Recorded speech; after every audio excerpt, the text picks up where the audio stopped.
fois n'est pas coutume, il me semble que j'ai été assez ambitieuse en concoctant cette petite pile à lire.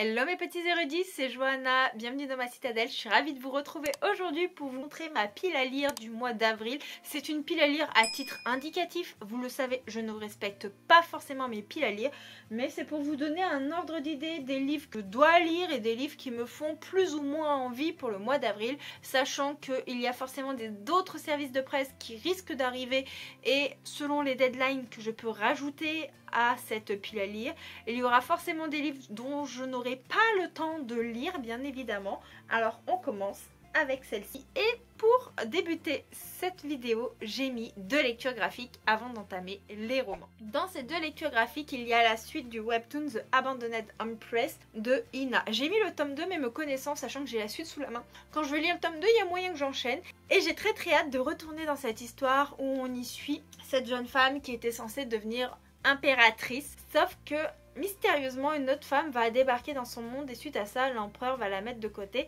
et va la décapiter. Elle va alors se réincarner en elle-même plusieurs années auparavant, au moment où on l'a préparée justement à devenir future impératrice, à épouser l'empereur, et elle va tout faire pour essayer de sauver sa propre peau parce qu'elle se souvient de ce qui s'est passé auparavant. De ce fait, elle se dit il ne faut absolument pas que je tombe amoureuse de l'empereur, il faut absolument que j'arrive à changer l'histoire pour sauver ma peau. L'autre webtoon que j'aimerais beaucoup lire, c'est une acquisition récente, il s'agit de Father I Don't Want This Marriage, donc de Yuri et Roal. On est dans une histoire assez classique, on a une héroïne qui était de notre monde, qui est morte dans un accident de voiture et suite à ça elle se réincarne dans un personnage de roman. C'est la fille d'un duc, une fille qui est totalement imbuvable et qui va être accusée d'un meurtre qu'elle n'a pas commis. Suite à ça, elle va se suicider parce qu'elle ne va pas accepter le verdict et donc notre héroïne est bien décidée à changer l'histoire originale de l'œuvre. J'ai pas mal de retard dans mes services presse de chez Nisha etc. donc j'en ai casé 2. Il s'agit de Attracted de Lysia Myers qui est une romance assez dark je crois. On va y suivre une héroïne qui vivait en Floride. Non, elle a vécu en Italie. Et elle déménage en Floride avec ses parents, elle est anéantie suite à un drame qui lui est arrivé. Il y a son frère qui va avoir un meilleur ami, lui aussi apparemment a une histoire familiale compliquée. Et lui va se poser des questions puisque la jeune femme est assez distante, mutique, trouillarde envers lui. Enfin bref, je suis très curieuse de savoir ce que ça peut donner.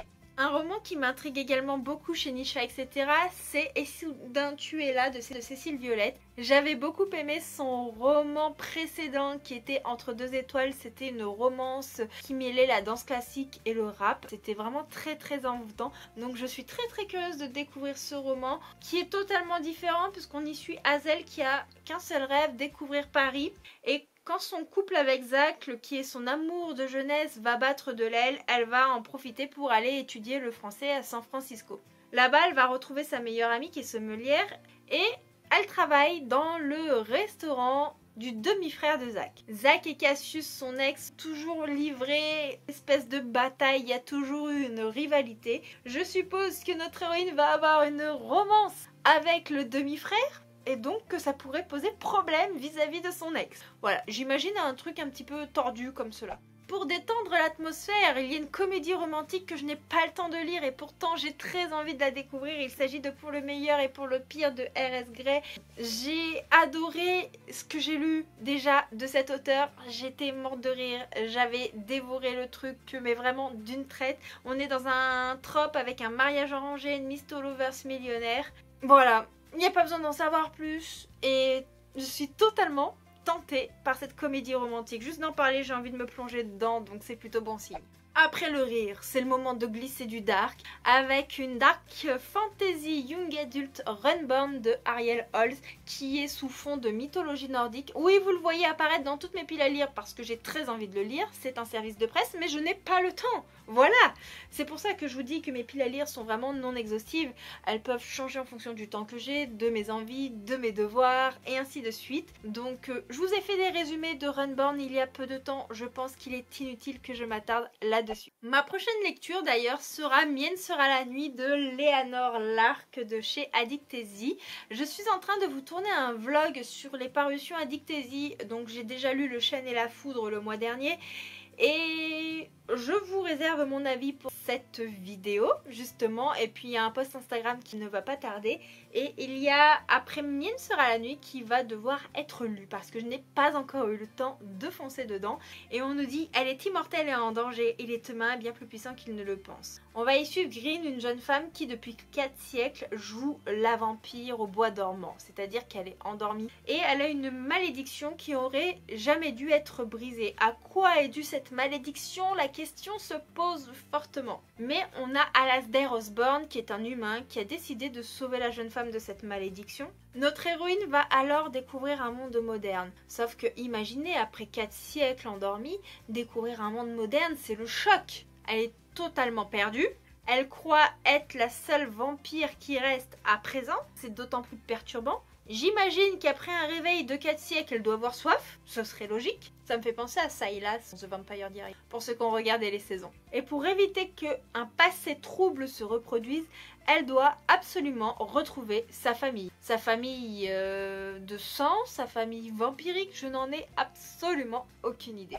On reste dans quelque chose d'un peu sombre parce que j'aimerais beaucoup lire ce mois-ci Rouge de Pascaline Nolo, qui est une réécriture assez sombre du Petit Chaperon Rouge, où on y suit une jeune femme qui a été persécutée toute sa vie. Sa mère est morte en couche et un pacte maudit lie le village dans lequel elle vit à une sorcière. Quand leurs femmes ont leurs premières règles, les jeunes filles sont envoyées dans la forêt pour retrouver cette sorcière. En gros, c'est la mère Grand. C'est alors qu'elle va être escortée dans la forêt accompagnée de 3 loups. Elle trouvera peut-être au sein de cette forêt des réponses pires que la mort, mais la vérité n'est vraiment pas loin. Personnellement, je suis vraiment très curieuse. Je vais lire ce mois-ci Le Sanctuaire de l'Ombre de Aurora Archer, le premier tome d'une saga de chez Corrigan Éditions, où on va y suivre une jeune femme, Arlo, qui a vu sa famille décimée et pour survivre, elle a trouvé refuge dans un cirque. Le cirque, à travers les numéros, lui permet de pouvoir cacher ses véritables pouvoirs, mais tout va changer lorsqu'un mystérieux homme va arriver. Cet homme ne se souvient plus de rien, ni de son identité, de qui il est, quoi que ce soit, de son nom. Voilà, c'est une véritable Dory. Et elle va voir des choses en lui, c'est un lien, mais l'arrivée de cet homme va aussi permettre aux gens qui recherchent la jeune femme de la trouver. Voilà, je peux pas vous en dire plus, je suis très curieuse d'en savoir justement un peu plus sur cette histoire et de vous en parler plus en détail. Pour atteindre ses objectifs en termes de lecture, il ne faut pas mettre que des pavés, et donc j'ai glissé Les Héritiers de Feu et de Sang de Inès Eck et Émilie Jurius, une romantaisie avec des vampires et des dragons dont le destin s'entrelace. Avouez juste ça, ça vous pique au niveau de la curiosité, n'est-ce pas? On est sur une planète où les différentes créatures surnaturelles vivent dans des royaumes qui sont complètement séparés. Mais il y a une menace qui va faire que les vampires et les dragons ont leur communauté à présent en péril. C'est là qu'on a une héritière vampire avec un héritier dragon qui vont devoir s'allier pour faire face à cette menace. Voilà, je n'en sais pas plus. Je suis très curieuse d'en apprendre justement beaucoup plus sur cette histoire. Je connais la plume d'Émilie Jurius qu'en romance, donc dans la catégorie romantaisie. J'espère accrocher tout aussi bien. Et en plus, c'est un petit cadeau fait par Manon dans la communauté, donc j'ai d'autant plus envie de le lire. Ça fait un moment que j'ai très envie. Oui, il y avait beaucoup de traits, je me suis un peu emballée de lire Le Porteur de mort de Angela Arkin. Donc, je croise les doigts pour le faire ce mois-ci. Et avec un peu de chance, ce sera fait en lecture commune parce qu'il y a plusieurs personnes de la communauté qui ont très envie de le découvrir. Ce sera sûrement, si c'est le cas, une lecture commune bonus. Aucune date n'a été fixée. Mais si vous voulez suivre les différentes lectures communes qui ont lieu tous les mois sur le Discord, n'hésitez pas, le lien est en barre de description. Ici, on est avec un jeune homme qui a un destin. On va lui proposer d'intégrer une grande confrérie, sauf que le choix va s'avérer assez cornélien. S'il accepte, il deviendra un des guerriers les plus éminents et grandissants de la monarchie actuelle, et s'il refuse, il restera un gamin frivole qui pactise avec les bandits du coin. Sauf qu'apparemment, il y a une ombre avec une menace qui pèse sur sa terre natale et Seize va devoir prendre la décision assez rapidement de ce qu'il doit faire.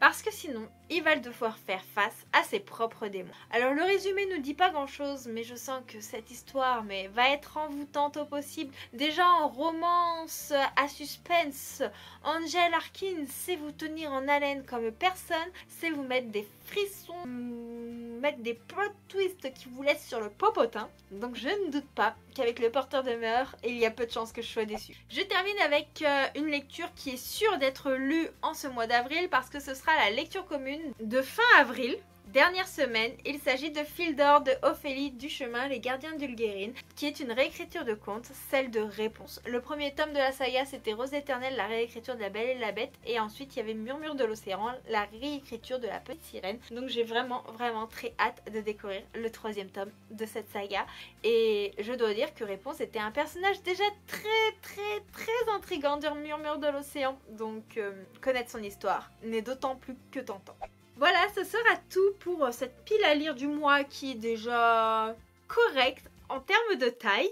J'espère que la vidéo vous aura plu. N'hésitez pas à me dire si vous avez lu un de ces livres en commentaire et si vous l'avez aimé ou pas. Je suis vraiment très curieuse. N'hésitez pas à lâcher un petit like si ce n'est pas déjà fait pour soutenir la chaîne et la vidéo. C'est grâce à vous que tout mon contenu peut être vu sur les réseaux sociaux. C'est grâce à vos commentaires, vos likes et aussi à vos petits abonnements que l'algorithme monte nos vidéos. Donc je vous remercie de tout cœur. Si vous êtes arrivé jusque là, n'hésitez pas à mettre des cœurs et des épées dans les commentaires. Et en attendant, moi je vous fais plein de bisous et on se retrouve très prochainement pour une future vidéo. Ciao ciao!